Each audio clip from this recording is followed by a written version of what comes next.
So what do we have here is Soros-backed activist, district attorney gets robbed, becomes a victim of her own system.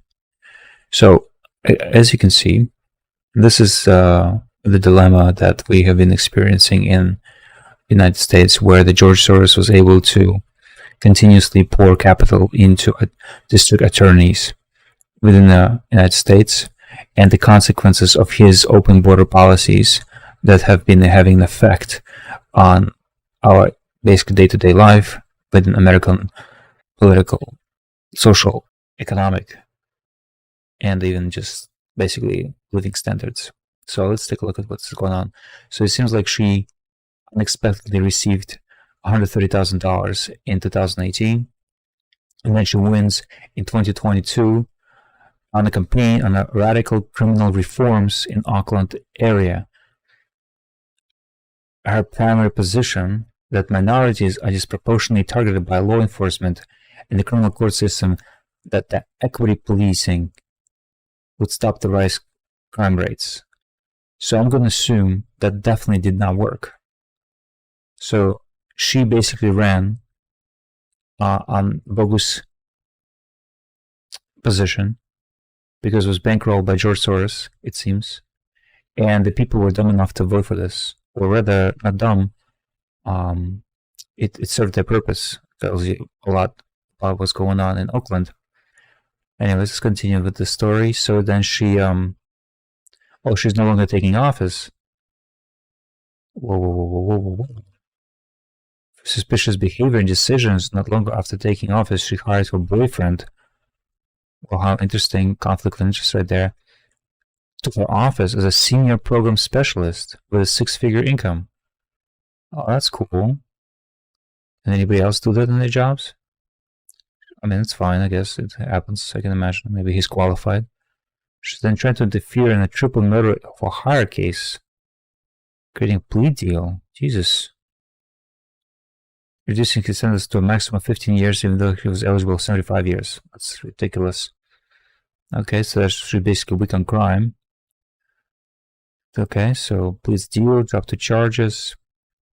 So far, decree was a disaster for Bay Area, skyrocketing crime by 41%, increasing burglaries, and 20% increase in robberies. That led the residents demanding her recall. Jesus.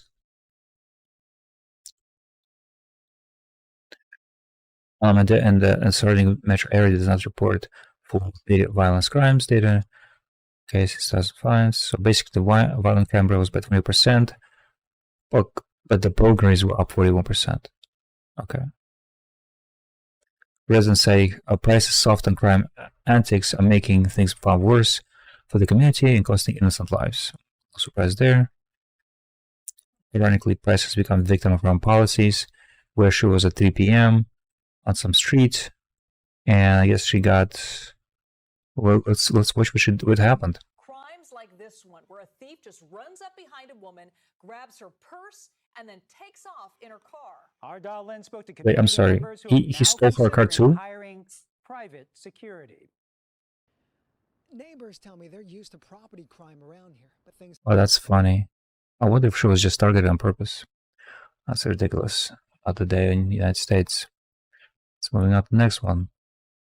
Tucker and Farage, why are Muslim countries taking Muslim refugees? Well, that's a sensitive topic. So Tucker Carlson sat down with the former United Kingdom politician Nigel Farage to discuss where refugees from current conflicts in the Middle East should go. Well, perhaps they should go to the neighboring nations now, like Egypt, Sudan. Well, that's not close, but Egypt. Right, we got Syria, well, that's foreign countries, Saudi Arabia, Iran. Why not taking those? Well, we know why, but let's see what the arguments are. What was this? Is there short 13 videos? Okay, we can speed this up. What we can be certain of at this point is that there are going to be a lot of refugees, hundreds of thousands, possibly millions. Where? Oh, videos. That's a real question. So if you were to suggest, well, why doesn't Israel take them in? It's their war. The response you would get would be immediate, and it would be aggressive, and it would be, of course not, that's insane. These people are dangerous. If they were moved to Israel, it would be destabilizing for that country. And that's probably true. In fact, it's certainly true. But But what's interesting is the very same people who would tell you that are now pushing for those refugees to be sent to the West, to English-speaking countries, Scotland, the UK, and yes, the United States. Calls for this are coming from the left, predictably, but also from the so-called right. We should take these refugees. What's going on here? And is anyone pushing back against it? Well, Nigel Farage is the head of the UK Independence Party, joins us now with an update on where this conversation is going. Nigel, thank you so much for coming on. So it's a little strange that the very people who acknowledge that this would be a massive threat to Israel and are actually calling for Israel to take these refugees, but those same people are saying the UK and the US and Scotland should take them. What's the thinking here?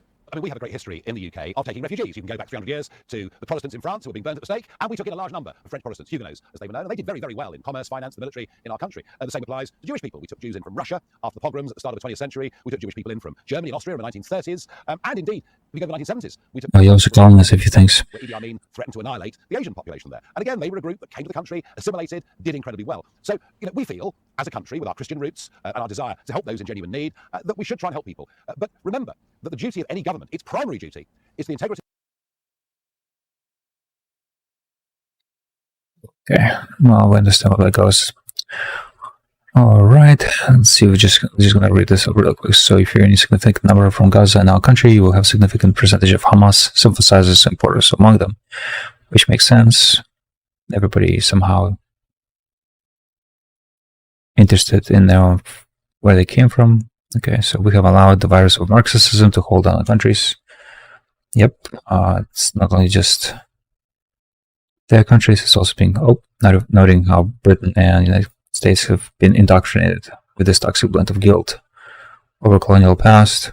Okay, interesting. Moving on. Biden policies deliver 50-60 billion to Iran. Wow, that's interesting. How did that happen? But making concessions to mullahs, who are the world's largest state-sponsored terror, the Biden administration has indirectly pumped more than 50 billion into their coffers, enabling untold violence and international destabilization, threatening our allies, implicating our energy supply chain. Just administration also introduced under unprecedented handcuffs on U.S. energy independence. Okay, it allows sales uranium oil is worth of $40 billion. That's because we put sanctions in Russia. Makes sense. It allows the sale of electricity to Iraq, bringing us 10 billion. Okay, wow, in there, but okay. Most recently, they released another 6 billion to Iran and Iranian cash. Fortunately for all, the current custodian of the cash, Qatar, has agreed to hold on to those payouts for now, despite the universal program and other sanctions in Iran. Yale University and Johns Hopkins University has partnered with Iran entities to research in the country since 2013 on the expiry time. Well, research. Okay, so here's, let's see anything going on here. OPEC, Iranian electricity. Earning this year, Iraq has made $10 billion in frozen axle ability to pay natural gas to Iran, buying with Iran. $6 billion in frozen Iranian assets. I wonder what those are. We actually were obligated to give them back. I don't know that. U.S. federal grants spent in Iran. Okay, so National Science Foundation also funded $17,000 for Yale University to doctor dissertation research in Iran. I don't think this is a big deal. $17,000, seriously, guys. But both universities have large endowments, $40 billion in for Yale's. Doesn't seem anything. Just an opinion. Peace, okay. Alright, ADL case after lips off TikTok. Livy's legal threats over defamation. Okay, not only have they defamed me, they have linked terrorists like Hamas. They have until to remove this defamatory law before forced to. Okay, good for her. It's crazy. Big win. Yep. Alright. In the war on truth, it's time to become heroes. Let's talk about the real axis of evil. Is the treason in empires of lies. What is the treason? Okay, that makes sense. The conscious and intelligent manipulation of organized habits and opinions of the masses is an important element in democratic society. Those who manipulate this unseen mechanism of society constitute an invisible government, which is the true ruling power of our country. We are governed, our minds are molded, our tastes formed, our ideas suggested largely by men we have never heard of. This is a logical result of the way in which our democracy society of human beings must cooperate in this manner. if they are to live together in a smoothly functional society. In almost every act of daily lives, whether in the sphere of politics or business, in our social conduct or ethical thinking, we dominate by a relatively small number of persons who understand the mental processes of social patterns of the masses. If it is they who pull the wires which control the public mind. Edward Bernays, Propaganda, 1928. Can't really argue that, can we? Especially past 3 years of experience gave us all that knowledge that a small group of experts pretty much dictate 7 billion people what to do. But let's move on. Axis of evil seems to be interchangeable based upon who deep state needs to be an enemy of any given time, right? Bush was North Korea, Iraq, and Afghanistan, or it was Iran, okay. Right, now we're basically back to the same. Okay, I always thought the quote about attributes Orwell was really from Ron Paul. Either way, we're certainly living in an empire of lies, right? Where the war on truth is relentless and never ending. Yes, that's why, wow.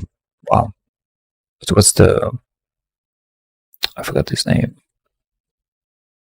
WikiLeaks founder is still in prison. Assange, right? I think so, right? Wow, we need to talk more about that. Okay, let's go on. That's funny. CIA killed JFK. It's kind of hilarious. Inflation is only 15%. Why is the numbers suppressed?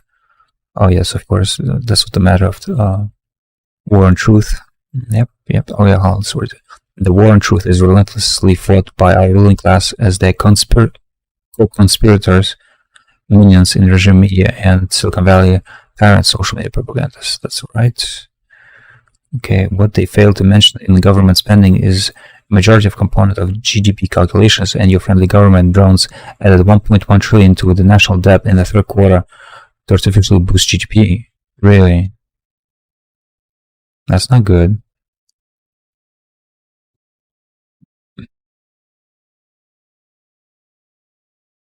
In addition, they used an inflation rate of 3% in their calculations without artificially government borrowing and spending. In using the real inflation of 8 to 10% you experience in the real world, the real GDP is really negative 5% or worse.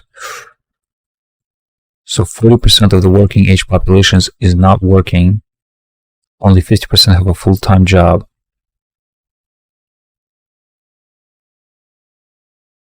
The government just pretends 100 million working age people chose not to be employed, so they don't count. Jesus Christ. How electric cars save the planet. Okay, with gasoline or diesel engine car, the fossil fuel is burned under the hood, emitting greenhouse gases from the tailpipe. Okay, but with an electric car, the fossil fuel are pumped, alright, so they burn away where they can't see them, emitting greenhouses where they can't detect them, to power a battery that poisons children who makes them, so you can impress your friends. Yes, of course. And we're coming back to the statistics. What's this? The further a society drifts from truth, the more it hates those who speak it. Makes sense. It's time to. In a time of deceit, telling the truth is a revolutionary act. So true. Society has lost its bizarre lives. So basically, empire of lies. Alright, a bunch of crooked people. Nothing new. Okay. What's going on here? Fetterman staffer shoves a man into streets after he asks a simple question on Gaza. I'm just asking, you're a good guy. I voted for you. I know you're a nice guy. This is important. Okay.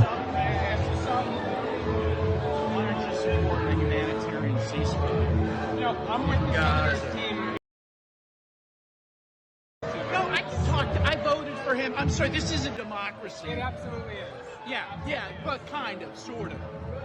Why? 10,000 people in Gaza have been killed, half are children. The Pope's calling for a ceasefire. The UN is called for it. I'm just asking you, you're a good guy. I voted for you. I know you're a nice guy. This is important. You need to leave. Here, can I give you a phone? That's a democracy in action.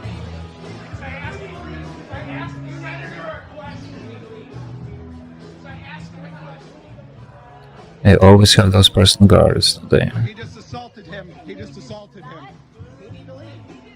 He just assaulted him. He just assaulted Oh him. He boy. wasn't talking to him. Stage maybe on them. Whatever. Bullshit. Put it on. Secure some good news. Let's take a look at that. Okay, this is like fun. This is interesting. Okay. Okay. Oh yes, let's talk about the winter. Okay. Let's come back. Israeli ground troops rescue hostages after Mossad chief's secret trip to Al-Qatar. Okay, she's home. Looks like a young kid. Okay, so what they have here? More Israeli troops have been surged into this trip. I don't speak Israel, Jewish, Hebrew. Okay, Mario Israeli forces blockade Gaza North. Nothing declares an invasion. Must remember the holy bomb, of course. And I believe this is girl is dead. Okay. Okay, that's nice. Used to borrow $1.5 trillion. Get that idea. Texas reclaims an island from Mexican cartel in the fight to a secure border. That's cool. Texas law enforcement recently took control of dangerous islands used by human traffickers. Law enforcement set foot on the island for the first time on Monday. Why? Describe the island as a law enforcement free refugee one where cartel went for refugees when they were needed. Okay, clearing an island and taking away cartel shelter. They are finding caches of weapons and more than I can speak fully about it. Okay. Texas is still getting flooded with illegal immigrants.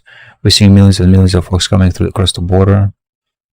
Yes, let's see. The New York mayor is complaining about thousands of people coming in. Streaming across the border. With enough fentanyl across the border to kill every man, woman, child in the United States. This has to stop. Well, yeah. In September alone, Border Patrol recorded 269,000 migrants. 200,000 of whom were attempting to cross illegally. Okay. Salesforce here demanding return of law and order across crime-ridden San Francisco. Took them long enough. I guess finally the eggs comes to roost. Mark Binoff, the CEO of Salesforce, San Francisco's largest employer and anchor tenant to the city, told Skybreaker urges progress leaders in City Hall on Sunday night to reverse course on defunding the police. Okay. Let's see what he tweeted about. Next. San Francisco was to fund the police, not to continue to fund the police. San Francisco Police Department sheriffs are the key to safety and clean San Francisco every day. Must be returned plus 2,000 plus officers within 18 months. Okay, let's see what Elon Musk looks like Elon Musk chipped in this. We must also grant law enforcement officers the respect and honor they deserve. Yep. Every profession has flawed individuals, but it was always deeply wrong to condemn police officers after they risk their lives to keep us safe with the sins of the few. True. Doesn't mean there should be some reform, but doesn't mean it has to be defund. As on track to set record to fatal drug overdose this year. Okay, homeless man who had been advertising free fentanyl across the street. I read that. That's crazy. Insanity even. A woman bathing herself by the hydrant. Okay, that's not much. While USA government spending billions on wars, San Francisco organized themselves into crime rings to survive. Jesus. Microsoft to vacate 50,000 square feet of office space in San Francisco as tech exodus continues amid drug and crime doom loop. Wow.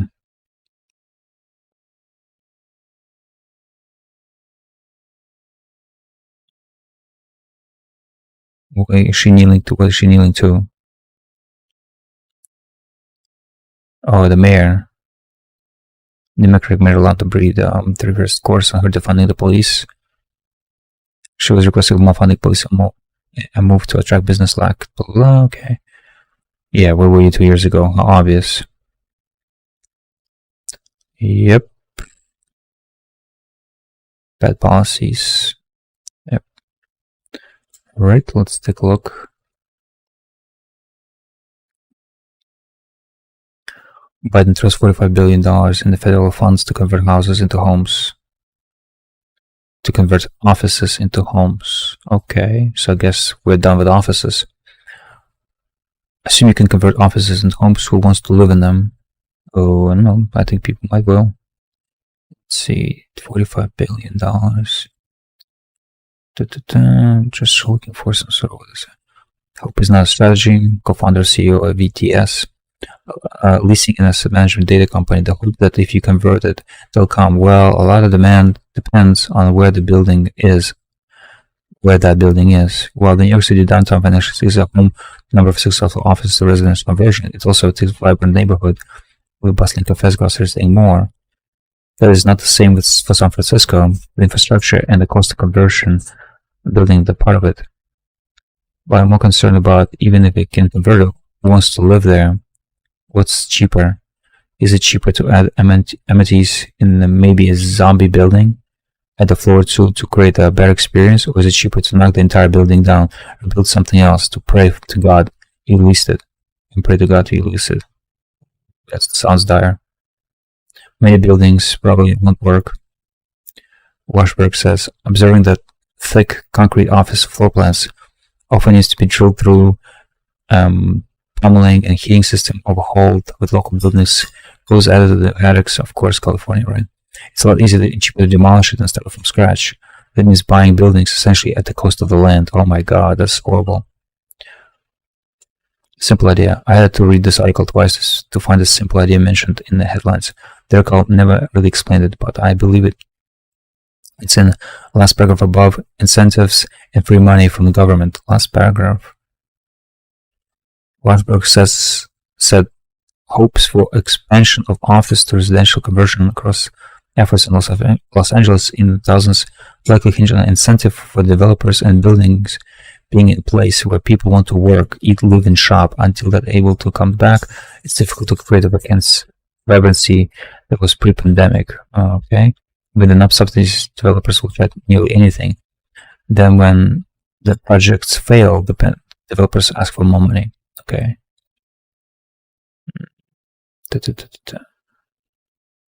All right.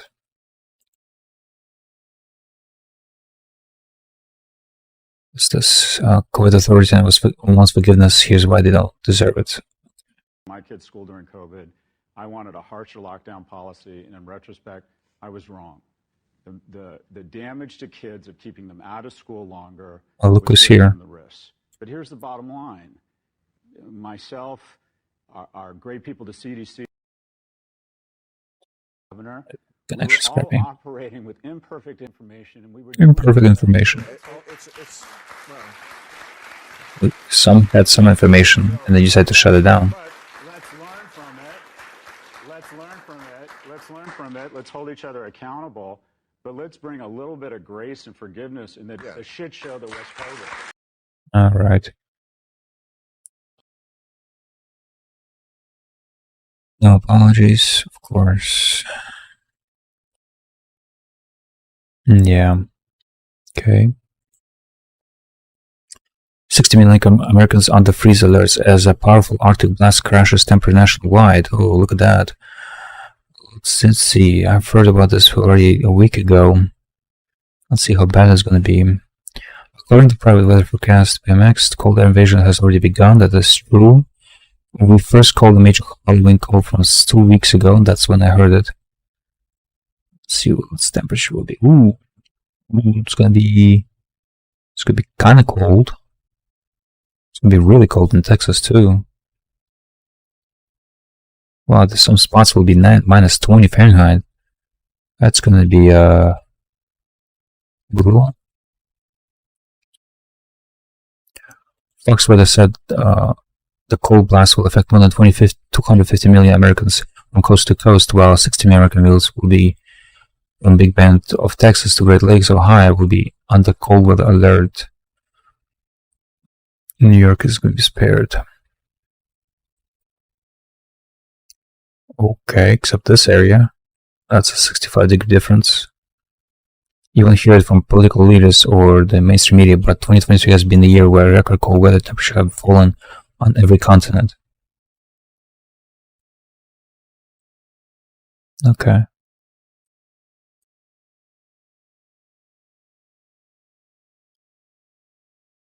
Now it's gonna get snowy. Cool. And the last one of the day is Bitcoin deflationary and what to expect next.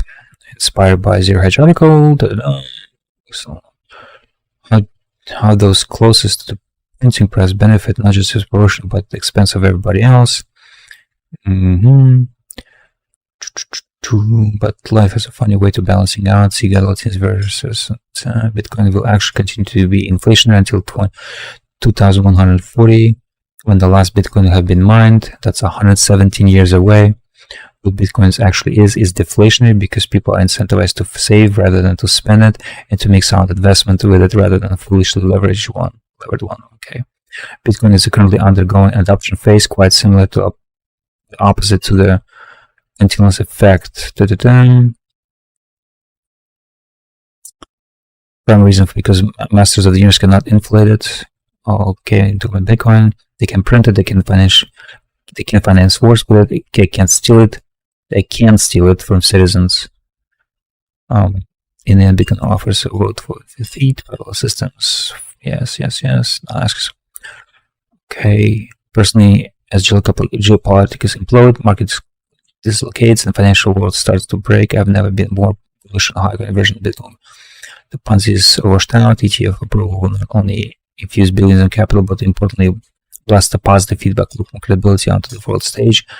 The next halving starts in about 6 months, which cuts the new supply by creation by another 50%.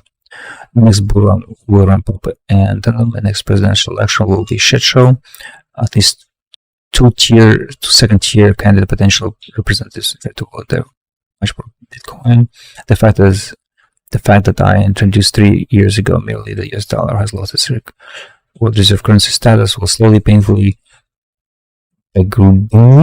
begrudgingly make it its way into American zeitgeist, and Bitcoin will be taken seriously as a vehicle fight to quality, to fight for quality. Okay, makes sense. Smart money of Larry Link, BlackRock already calling for that. Yeah, makes sense. Crypto is going to be the future, of course. Ask yourself, it's more likely that spending on social services, military debt service repairs will increase will increase, unless, of course, interest rates won't go down. The rates remain high enough for longer. Decrease 1%. Investors will demand more interest or accept less interest on a manual day loan to the United States. Now that our currency is debasing at an even faster pace, that our countries will sell or buy treasuries to insure themselves potential sanctions while we head into the dollar weakness. That investors will buy Bitcoin at half a fifth of a trillion market cap with no sustainability market of gold, 10 trillion market cap with artificial price cap. So gold's gonna go up.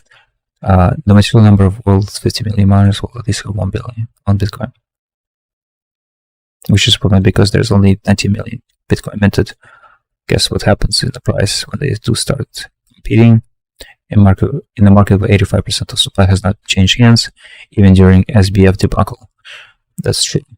When the world was down on TikTok, on the mob tried to lynch it. Why didn't they? Because they couldn't try messing around with Bitcoin and find out when only 5 people have the cell phone, they have walkie-talkie, then they just have them, which changes the world. Get ready for Bitcoin network. Bitcoin is a vote against Davos, against Uniparty, against the Fed, against censorship, against high temperance, gravity, cancel culture, vaccines, war machines, pronounce gun control, and everyone doesn't serve.